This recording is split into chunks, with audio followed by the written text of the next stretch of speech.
see their reaction and show off the work the team's doing. It's been fantastic. Scared out of their pants is probably the reaction, right? So what's it been like? So we want to make sure that that's still there. And it's just been really, really cool seeing everybody's reaction, and I think it's been positive.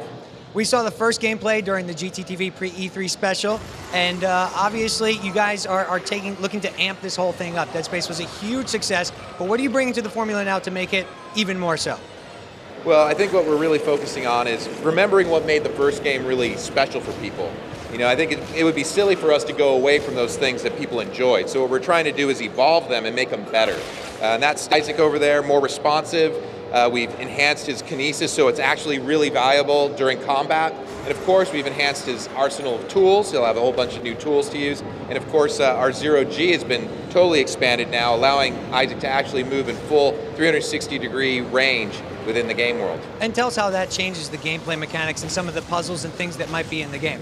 Sure, so with the Zero-G changes, what that allows us to do is create puzzles and activities that actually require more precise maneuverability, so that you're actually kind of sneakily move up, down, left, right. You're actually hovering in space. You know, with Isaac's new jets on the back of his engineering suits, you're able to actually propel yourself through the environment. And there's also a thrust button, so if you want to move a little bit quicker, you can do that too. And while you're hovering there, you can actually have combat now, which is totally different than the first game. Absolutely. Now, the immersion factor in Dead Space obviously is a huge deal. I have multiple friends and people in the industry that say they were making sure that you provide the action, but also blend in those survival horror elements. So on the previous game, that was one of the things that we really took seriously. It's a full team effort in order to ensure that, but you have the lighters that had to, do their craft to make sure an area looked a certain way to set you up for a scare or enhance the tension. And of course, the art, the engineering, all those elements, it's a full team effort, the audio, all those things play so heavily into it. On Dead Space 2, we learned a lot in the first game. We're going to continue down that same path, but we're going to do it even better. And we're going to make sure it really scares people, keeps them on the edge of their seats, but we're also going to have some really badass sequences that are going to blow people away, we hope. Insane enemies, another part of Dead Space. How have you pushed the envelope even further this time with the necromorphs and everybody else that you're going to encounter?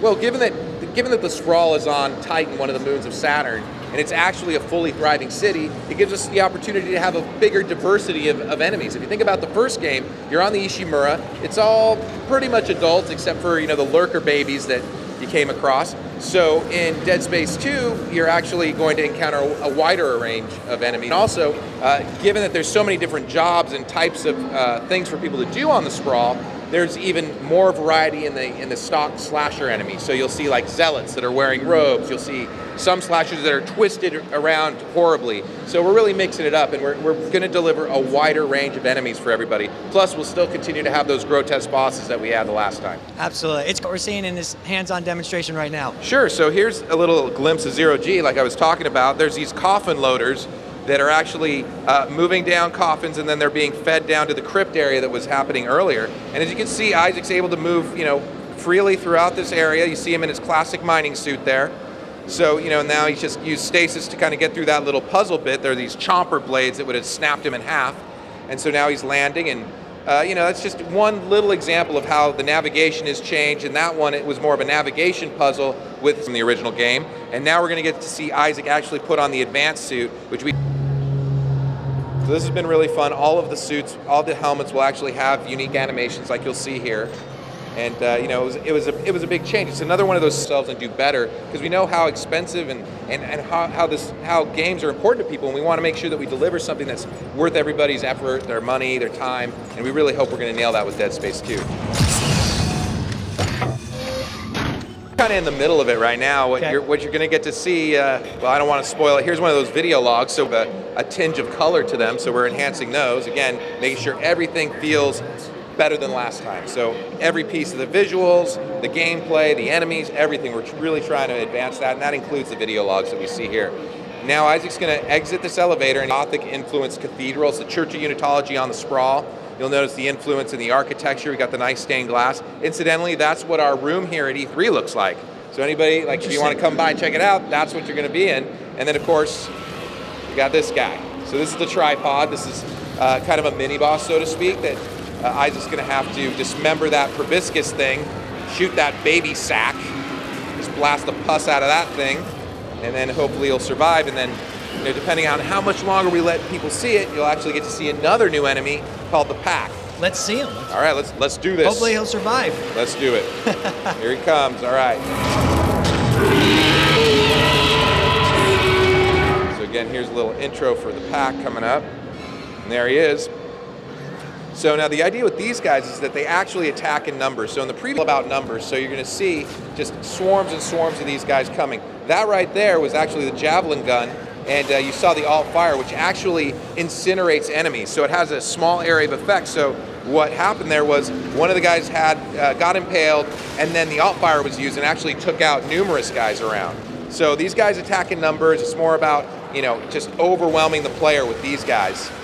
And then that's the Pack. And then you're going to see if you can make it through this. You'll see one more guy, and we'll show you one of these zealot slashers that look a little bit different. So we'll see him right up here, and get to see the javelin gun in action again. So see if you can do. Oh, there's an exploder. People might remember him. Let's see about the zealot here. There he is. And there he goes, nailed to the wall. So that's the javelin gun. Suit, the Zero-G, just to name a few of the things that we're really pushing in this game. Excellent, and the franchise as a whole is really expanding. How exciting is it for you guys? I mean, we've got comics, you've got games on all platforms. Tell us about Dead Space becoming one of the biggest franchises in gaming. Well, it's really cool. I mean, clearly, for us, when we were making the original game, we were just so excited to get to do something original and new, and so it was just so incredibly awesome to hear the response from everybody. I mean, we got a lot of support for the comic series, the novel that's coming out really soon. And so it's just been fantastic. And what we're focused on doing is making sure that we remember that we wouldn't be able to do Dead Space 2 or Dead Space Extraction without the people that supported the first game. So we're really trying to connect with the community. I really, personally, and I know the team does, really pays attention to all the blogs. We've got a Facebook page where we're really actively trying to talk to people, hear what they think, because those are the guys that really allowed us to do what we're doing, and we want to make sure that we continue to enhance. So that got designed. A fella in England won, which is great. He's actually an animation student. He was super cool. He came out to an event. I got to meet him, and he'll be in the game, and we're going to dismember the crap out of him. But yeah, he's going to be in it, and it was really cool.